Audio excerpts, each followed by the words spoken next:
Hey,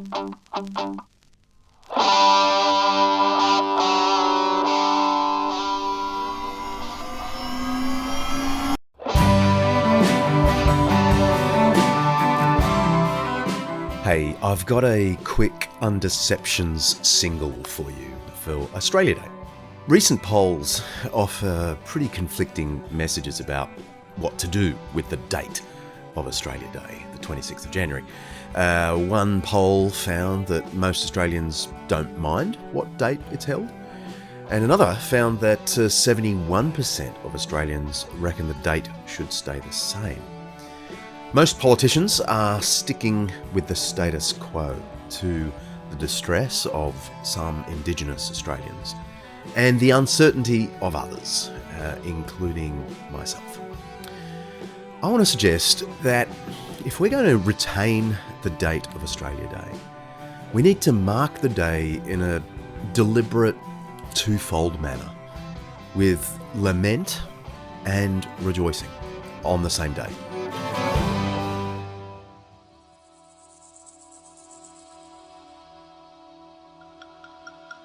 Suburban churches, like my own in Roseville and over at Manly, where I'm preaching today, and plenty of others, have been trying out different ways of doing this over the last few years, but I think there are secular ways of doing it as well.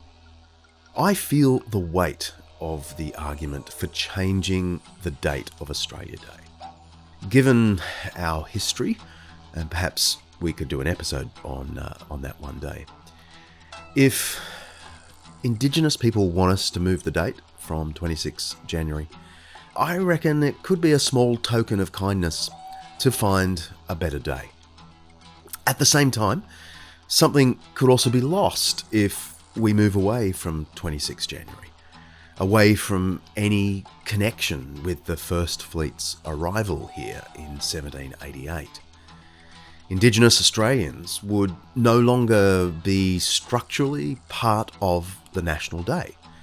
Australia Day would become a simple celebration of modern nationhood, with no particular historical link to Aboriginal heritage. But if we stick with 26 January, but start the day with lament, we will embed in our national day the sort of perpetual acknowledgement of Indigenous peoples.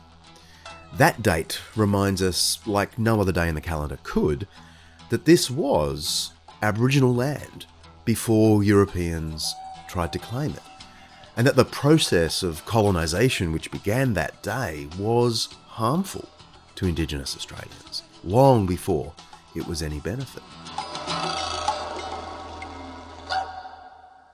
Retaining 26 January as a double commemoration would educate generations of future Australians about the need to temper, or at least precede, our national rejoicing with national sorrow.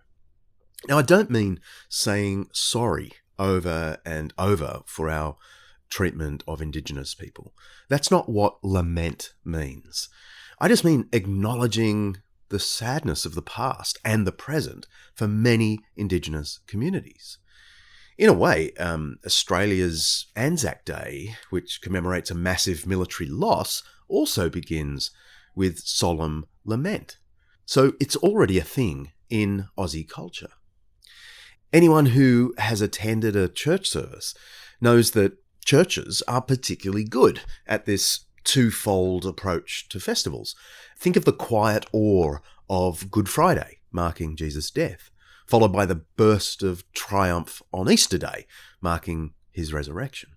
In fact, traditional church services, which I know is not everyone's cup of tea, combine lament and celebration every Sunday, as the faithful remind themselves of their own wrongdoing and God's mercy, and then rejoice in song and prayer for all that is beautiful in creation and in the lives of humanity, as one traditional prayer puts it. The logic is that we can't truly celebrate life's glories without acknowledging the fallenness of things. This makes it relatively natural for churches to run a service on Australia Day which laments the hardships we've caused Indigenous Australians and prays for their flourishing. Only after this can we turn in good conscience to celebrate the blessings that also flowed from 26 January 1788. It's easy to imagine more secular forms of this lament and celebration. I often think shops could remain closed on Australia Day until like 10 a.m. or something. Before that, local councils could hold ceremonies of remembrance, preferably with Indigenous representatives involved, but it would still work without them. There might be readings about Indigenous hardships and hopes. Personally, I like to read out Watkin Tench's eyewitness account of the first contact with Indigenous people in 1788. It is both tender and a little bit condescending. And maybe we could have a minute's silence, and only then would we celebrate 26 January. I reckon a mature nation, mature individuals ought to be able to mourn and rejoice on the same day, recognising with shame what white settlement did to Indigenous peoples, and acknowledging with pride that we have also received and achieved a great deal together. Happy Australia Day.